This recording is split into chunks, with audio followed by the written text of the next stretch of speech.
नमस्कार विद्यार्थी मित्रांनो, मराठी जी के या आपल्या यूट्यूब चॅनलवरती सर्वांचे स्वागत आहे। तर पहा, आजच्या व्हिडिओमध्ये आपण महा-टी-ए-टी भरती 2026 करिता काही महत्त्वपूर्ण तांत्रिक प्रश्न पाहणार आहोत। हे प्रश्न पहा तुम्हाला 28 जून या दिवशी होणाऱ्या परीक्षेसाठी अत्यंत उपयुक्त ठरणारे असतील।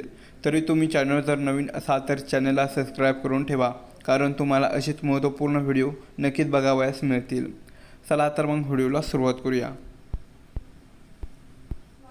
तर पहा, प्रश्न क्रमांक पहिला, ब्रुनर यांच्या आयकॉनिक अवस्थेत मुले कसे शिकतात। विद्यार्थी मित्रांनो, प्रश्नाचं जर उत्तर येत असेल तर कमेंट बॉक्समध्ये देण्याचा प्रयत्न करीत राहा। तर पहा, ब्रुनर यांच्या आयकॉनिक अवस्थेमध्ये मूल जे असते तर ते पहा ऑप्शन क्रमांक 2, प्रतिमा किंवा आकृत्याद्वारे कसे शिकते, प्रतिमा किंवा आकृत्याद्वारे ते मूल शिकते। प्रश्न क्रमांक दुसरा, वायगोस्की यांच्या सोशल कन्स्ट्रक्टिव्हिझममध्ये स्कॅफोल्डिंग म्हणजे नेमकं काय। तर वायगोस्की यांच्या सोशल कन्स्ट्रक्टिव्हिझममध्ये स्कॅफोल्डिंग म्हणजेच पहा ऑप्शन क्रमांक 1, ज्ञानाची निर्मिती करण्यासाठी दिलेला तात्पुरता आधार। काय आहे, ज्ञानाची निर्मिती करण्यासाठी दिलेला तात्पुरता आधार म्हणजे स्कॅफोल्डिंग होय। प्रश्न क्रमांक तिसरा, कोहलबर्ग यांच्या मते पोस्ट कन्व्हेन्शनल नैतिकचे प्रमुख वैशिष्ट्य कोणते आहे। तर पोस्ट कन्व्हेन्शनल नैतिकचे प्रमुख वैशिष्ट्य हे पहा ऑप्शन क्रमांक 4, सामाजिक करारापेक्षा मानवी हक्क आणि स्वतःच्या तत्त्वांना महत्त्व देणे। काय आहे, सामाजिक करारापेक्षा मानवी हक्क आणि स्वतःच्या तत्त्वांना महत्त्व देणे हे प्रमुख वैशिष्ट्य आहे। प्रश्न क्रमांक चौथा, पियाजे यांच्या मते सेंट्रेशन ही प्रवृत्ती कोणत्या अवस्थेत दिसून येते। तर सेंट्रेशन ही जी प्रवृत्ती आहे तर ती पहा ऑप्शन क्रमांक 1, पूर्व क्रियात्मक। काय आहे, पूर्व क्रियात्मक या अवस्थेमध्ये दिसून येते। प्रश्न क्रमांक 5, वायगोस्की यांच्या मते प्रायव्हेट स्पीच म्हणजे काय।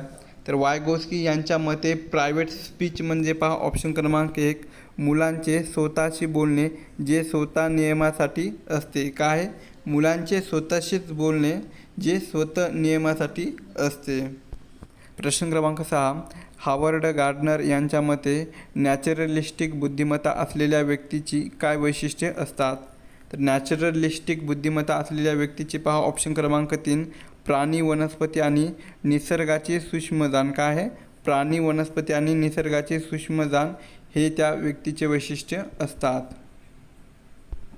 प्रश्न क्रमांक 7, थॉर्नडाईक यांच्या अध्ययन नियमापैकी कोणता नियम हा प्रेरणेशी म्हणजेच मोटिवेशनशी संबंधित आहे। तर थॉर्नडाईक यांच्या अध्ययन नियमापैकी पहा ऑप्शन क्रमांक 2, तत्परतेचा नियम। काय आहे, तत्परतेचा हा जो नियम आहे तर तो प्रेरणेशी संबंधित आहे। प्रश्न क्रमांक 8, एरिक एरिक्सन यांच्या सिद्धांतानुसार ट्रस्ट विरुद्ध मिसट्रस्ट ही अवस्था कोणत्या वयात येते। तर ट्रस्ट विरुद्ध मिसट्रस्ट ही जी अवस्था आहे तर ती पहा ऑप्शन क्रमांक 1, जन्म ते 1.5 वर्षे। काय आहे, जन्म ते 1.5 वर्ष या वयात येते। प्रश्न क्रमांक 9, इन्फॉर्मेशन प्रोसेसिंग मॉडेलमध्ये एन्कोडिंग म्हणजे काय। तर इन्फॉर्मेशन प्रोसेसिंग मॉडेलमध्ये पहा एन्कोडिंग म्हणजेच ऑप्शन क्रमांक 4, माहितीचे रूपांतर करून स्मृतीमध्ये साठवणे। काय आहे, माहितीचे रूपांतर करून स्मृतीमध्ये साठवणे। प्रश्न क्रमांक 10, अल्बर्ट बांडोरा यांच्या मते सेल्फ एफिक्सी म्हणजे काय। तर सेल्फ एफिक्सी म्हणजे पहा ऑप्शन क्रमांक 1, एखाद्या कार्यामध्ये यशस्वी होण्याची स्वतःची क्षमता असल्याचा विश्वास। प्रश्न क्रमांक 11, डिसलेक्सियाच्या निदानासाठी वापरल्या जाणाऱ्या मुख्य निकषापैकी एक कोणते आहे। तर कोणते आहे तर ते ऑप्शन क्रमांक 4 पहा, बुद्धिमत्ता सामान्य असूनही वाचनात अडचण येणे। काय आहे, बुद्धिमत्ता सामान्य असूनही वाचनात अडचण असणे हे मुख्य निकषापैकी एक आहे। प्रश्न क्रमांक 12, पियाजे यांच्या मते ऑब्जेक्ट परफॉर्मन्स कोणत्या अवस्थेत विकसित होतो। तर पियाजे यांच्या मते ऑब्जेक्ट परफॉर्मन्स हे जे आहे तर ते पहा ऑप्शन क्रमांक 1, संवेदी कारक आहे, संवेदी कारक या अवस्थेत विकसित होतो। प्रश्न क्रमांक 13, कोहलबर्ग यांच्या प्रयोगात चिंपॅन्झीने काठीचा वापर करून केळी मिळवली याला काय म्हणतात। तर काय म्हणतात तर याला ऑप्शन क्रमांक 2 पहा, मर्मदृष्टी म्हणतात। काय म्हटले जाते, मर्मदृष्टी असे म्हणतात। प्रश्न क्रमांक 14, गार्डनर यांच्या इंट्रापर्सनल बुद्धिमत्तेचा अर्थ काय। तर इंट्रापर्सनल बुद्धिमत्तेचा अर्थ हा पहा ऑप्शन क्रमांक 2 स्वतःच्या भावना आणि स्वजाणीवेची क्षमता. काय आहे? स्वतःच्या भावना आणि स्वजाणीवेची क्षमता असा अर्थ होतो. प्रश्न क्रमांक 15 पियाजे यांच्या अकोमोडेशन आणि असिमिलेशन यातील फरक काय आहे? तर ऑप्शन क्रमांक 1 पहा. तर पहा असिमिलेशन म्हणजेच जुन्या स्कीमामध्ये नवीन माहिती मिळवणे. काय आहे? असिमिलेशन म्हणजेच जुन्या स्कीमामध्ये नवीन माहिती मिळवणे आणि अकोमोडेशन म्हणजेच काय? जुन्या स्कीमा बदलणे. काय? अकोमोडेशन म्हणजेच जुन्या स्कीमा बदलणे. प्रश्न क्रमांक 16 अल्बर्ट बांडोरा यांच्या सोशल लर्निंग थेअरीमध्ये व्हायकेरियस रिइन्फोर्समेंट म्हणजे काय? तर व्हायकेरियस रिइन्फोर्समेंट म्हणजेच पहा ऑप्शन क्रमांक 3 दुसऱ्याला बक्षीस मिळवताना पाहून स्वतःचे वर्तन सुधारणे. काय? दुसऱ्याला बक्षीस मिळवताना पाहून स्वतःचे वर्तन सुधारणे म्हणजेच व्हायकेरियस रिइन्फोर्समेंट होय. प्रश्न क्रमांक 17 मेटाकॉग्निशन म्हणजेच काय? तर मेटाकॉग्निशन म्हणजेच काय? तर ते ऑप्शन क्रमांक 2 पहा स्वतःच्या विचार प्रक्रियेबद्दल विचार करणे. काय? स्वतःच्या विचार प्रक्रियेबद्दल विचार करणे. प्रश्न क्रमांक 18 लॅटंट लर्निंग कोणाची संकल्पना आहे? तर लॅटंट लर्निंग ही जी आहे तर ती पहा ऑप्शन क्रमांक 1 E.C. टोलमन कोणाची आहे? E.C. टोलमन यांची संकल्पना आहे. प्रश्न क्रमांक 19 प्रोग्रेसिव्ह एज्युकेशनमध्ये ॲक्टिव्ह लर्निंगचे महत्त्व काय? तर ॲक्टिव्ह लर्निंगचे महत्त्व काय आहे? तर ते ऑप्शन क्रमांक 4 विद्यार्थी स्वतः अनुभव घेऊन ज्ञान मिळवतात. काय होतात? विद्यार्थी स्वतः अनुभव घेऊन ज्ञान मिळवतात. प्रश्न क्रमांक 20 अध्ययन दोषमधील डिस्पॅक्झिया कशाशी संबंधित आहे? तर अध्ययन दोषमधील डिस्पॅक्झिया हे जे आहे तर ते पहा ऑप्शन क्रमांक 1 भाषिक संप्रेषण आणि बोलण्यातील अडथळे यांच्याशी संबंधित आहे. प्रश्न क्रमांक 21 एरिक एरिक्सन यांच्या मनोसामाजिक विकासाच्या सिद्धांतात ओळख विरुद्ध संभ्रम ही अवस्था कोणत्या वयात येते? तर कोणत्या वयामध्ये येते? तर ती ऑप्शन क्रमांक 2 पहा किशोरावस्था. कोणती? किशोरावस्था या अवस्थात येते. प्रश्न क्रमांक 22 झोन ऑफ प्रॉक्झिमल डेव्हलपमेंटमध्ये MKO म्हणजेच मोर नॉलेजेबल ऑदर कोण असू शकतो? तर कोण असू शकतो? तर तो ऑप्शन क्रमांक 2 पहा पालक असू शकतो, शिक्षक असू शकतो किंवा एखादा पीअर म्हणजे सहकारी जो अधिक जाणकार आहे हे असू शकतात. प्रश्न क्रमांक 23 क्रिटिकल पेडागोजी कोणाच्या विचारावर आधारित आहे?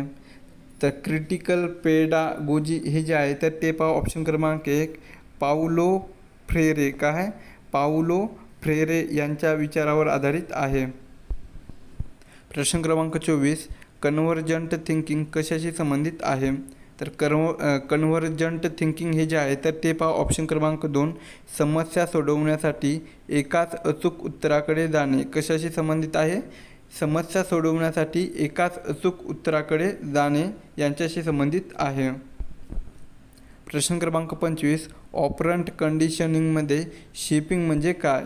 तर शेपिंग म्हणजेच पहा ऑप्शन क्रमांक 3 टप्प्याटप्प्याने इच्छित वर्तनाकडे नेणे. काय? टप्प्याटप्प्याने इच्छित वर्तनाकडे नेणे म्हणजेच शेपिंग होय. प्रश्न क्रमांक 26 कॉग्नेटिव्ह डिसोनन्स कोणाची संकल्पना आहे? तर कॉग्नेटिव्ह डिसोनन्स ही जी संकल्पना आहे तर ती पहा ऑप्शन क्रमांक 1 लिओन फेस्टिंगर. कोणाची आहे? लिओन फेस्टिंगर यांची संकल्पना आहे. प्रश्न क्रमांक 27 जीन पियाजे यांच्या मते भौतिक विकासाची संज्ञात्मक अवस्था कोणत्या वयोगटात येते? तर भौतिक विकासाची संज्ञात्मक जी अवस्था आहे तर ती पहा ऑप्शन क्रमांक 3 7 ते 11 वर्षे. काय? 7 ते 11 वर्षे या वयोगटात येते. प्रश्न क्रमांक 28 डिक्लेरेटिव्ह मेमरीचे 2 भाग कोणते आहेत? तर डिक्लेरेटिव्ह मेमरीचे 2 भाग हे पहा ऑप्शन क्रमांक 1 पहिला आहे पहा एपिसोडिक आणि दुसरा आहे सिमेंटिक. पहिलं कोणतं आहे? एपिसोडिक आणि दुसरा भाग आहे सिमेंटिक. पुढचा प्रश्न आहे पहा डिस्लेक्सिया हा दोष मेंदूच्या कोणत्या भागाशी संबंधित असू शकतो? तर डिस्लेक्सिया हा जो दोष आहे तर तो मेंदूच्या पहा ऑप्शन क्रमांक 1 डाव्यास अर्धगोल. काय आहे? डाव्यास अर्धगोल या भागाशी संबंधित असू शकतो. नेक्स्ट क्वेश्चन आहे रचनावादी वर्गामध्ये असेसमेंट कसे असावे? तर रचनावादी वर्गामध्ये असे समेंट हे जे आहे तर ते पहा ऑप्शन क्रमांक 1 प्रक्रियेवर आधारित असावे. कशावर? प्रक्रियेवर आधारित असावे. पुढील प्रश्न ADHD असलेल्या मुलांसाठी सर्वोत्तम अध्यापन पद्धत कोणती? तर ADHD असलेल्या मुलांसाठी सर्वोत्तम अध्यापन पद्धत ही पहा ऑप्शन क्रमांक 4 कमी कालावधीचे उपक्रम आणि स्पष्ट सूचना. कोणती आहे? कमी कालावधीचे उपक्रम आणि स्पष्ट सूचना ही पद्धत आहे. नेक्स्ट क्वेश्चन आहे वायगोस्की यांच्या मते भाषा आणि विचार लँग्वेज आणि थॉट्स यांच्यात काय संबंध आहे? तर काय संबंध आहे तर ते ऑप्शन क्रमांक 1 पहा सुरुवातीला भाषा आणि विचार स्वातंत्र्य असतात, नंतर ते एकत्र येतात. काय? भाषा आणि विचार यांच्यात काय संबंध आहे तर ते सुरुवातीला भाषा आणि विचार स्वातंत्र्य असतात, नंतर ते एकत्र येतात. पुढील प्रश्न पियाजे यांच्या मते कन्झर्वेशनचा अर्थ काय? तर कन्झर्वेशनचा अर्थ हा पहा ऑप्शन क्रमांक 1 पदार्थाचा आकार बदलला तरी त्याचे प्रमाण तेच राहते हे समजणे. काय? पदार्थाचा आकार बदलला तरी त्याचे प्रमाण तेच राहते हे समजणे म्हणजेच कन्झर्वेशन होय. नेक्स्ट क्वेश्चन आहे सृजनशीलतेचे क्रिएटिव्हिटी मापन करण्यासाठी टोरन्स यांनी कोणती चाचणी विकसित केलेली आहे?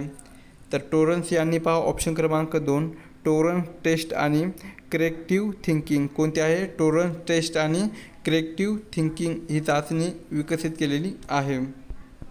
नेक्स्ट क्वेश्चन आहे मॅस्लो यांच्या सिद्धांतानुसार सर्वात खालची म्हणजेच मूलभूत गरज कोणती आहे? तर सर्वात खालची मूलभूत गरज ही पहा ऑप्शन क्रमांक 1 शारीरिक गरज आहे, जसे की अन्न आणि पाणी ही सर्वात खालची गरज आहे. पुढचा प्रश्न वर्किंग मेमरीला दुसरे काय म्हणतात? तर वर्किंग मेमरीला दुसऱ्या नावाने काय म्हटले जाते तर ते ऑप्शन क्रमांक 1 पहा अल्पकालीन स्मृती. काय म्हटले जाते? अल्पकालीन स्मृती म्हणतात. पुढील प्रश्न आहे लॅटंट लर्निंगमध्ये कशाची आवश्यकता नसते? तर लॅटंट लर्निंगमध्ये पहा ऑप्शन क्रमांक 4 पुनर्बर्लन. कशाची? पुनर्बर्लनची आवश्यकता नसते. पुढील प्रश्न शिक्षणातील अल्पसंख्याक मायनॉरिटी हक्क कोणत्या कलमाअंतर्गत येतात? तर शिक्षणातील अल्पसंख्याक हक्क हे पहा ऑप्शन क्रमांक 4 कलम 29 ते 30. कोणत्या कलमात येतात? कलम 29 ते 30 या कलमांतर्गत येतात. पुढील प्रश्न ब्रुनर यांच्या मते स्पायरल करिक्युलम म्हणजे काय? तर स्पायरल करिक्युलम म्हणजेच पहा ऑप्शन क्रमांक 1 एका संकल्पनेची वाढत्या पातळीवर उजळणी करत जाणे. काय? एका संकल्पनेची वाढत्या पातळीवर उजळणी करत जाणे. पुढचा प्रश्न पहा कोलबर्ग यांच्या मते प्री कन्व्हेन्शनल पातळीवर मुलांचे निर्णय कशावर आधारित असतात? तर कशावर आधारित असतात तर ते ऑप्शन क्रमांक 1 पहा शिक्षा आणि बक्षीस. कशावर? शिक्षा आणि बक्षीस यावर आधारित असतात. पुढचा प्रश्न डिस्ग्राफियाच्या निदानात कोणत्या त्रुटीचा विचार केला जातो? तर कोणत्या त्रुटीचा विचार केला जातो तर तो ऑप्शन क्रमांक 3 पहा अक्षराचा आकार, रेषेवरील लेखन आणि मांडणी या त्रुटीचा विचार केला जातो.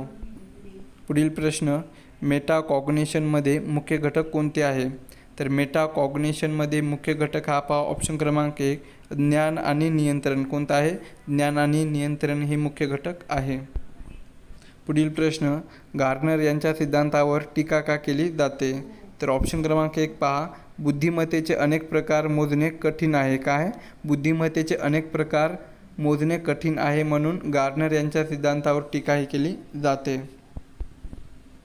नेक्स्ट क्वेश्चन आहे RTE कायद्यानुसार शिक्षकाचे साप्ताहिक कामाचे तास किती? तर शिक्षकाचे साप्ताहिक कामाचे तास हे पहा ऑप्शन क्रमांक 2 45 तास. किती?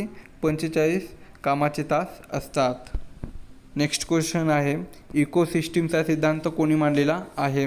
तर ऑप्शन क्रमांक 4 पहा युरी ब्रॉनफेनब्रेनर. कोणी? युरी ब्रॉनफेनब्रेनर यांनी इकोसिस्टीमचा सिद्धांत हा मांडलेला आहे. नेक्स्ट क्वेश्चन आहे अध्यापनात फ्लो स्थिती म्हणजे काय?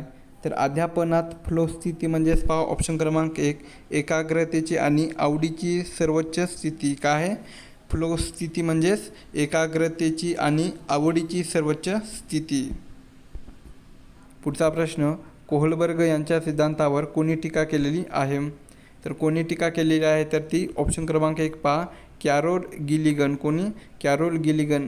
कशावर केलेली आहे? तर ती लिंगभेद विषयावर. कोणत्या? लिंगभेद विषयावर. पुढील प्रश्न आहे, इंट्रिन्सिक मोटिवेशन वाढवण्याचे सर्वात प्रभावी माध्यम कोणते आहे? तर इंट्रिन्सिक मोटिवेशन वाढवण्याचे सर्वात प्रभावी माध्यम हे पहा ऑप्शन क्रमांक 1, मुलाच्या आवडीचा आणि आव्हानात्मक विषय देणे. काय आहे? मुलांच्या आवडीचा आणि आव्हानात्मक विषय देणे. नेक्स्ट क्वेश्चन पहा, पियाजे यांच्या फॉर्मल ऑपरेशनल अवस्थेत कोणती क्षमता येते? तर कोणती क्षमता येते? तर ती ऑप्शन क्रमांक 3 पहा, हायपोथेटिको डिडक्टिव्ह रिझनिंग. कोणती क्षमता येते? हायपोथेटिको डिडक्टिव्ह रिझनिंग ही क्षमता येते. पुढील प्रश्न आहे, वायगोस्की यांच्या मते स्कोल्डिंग कशाचे असते?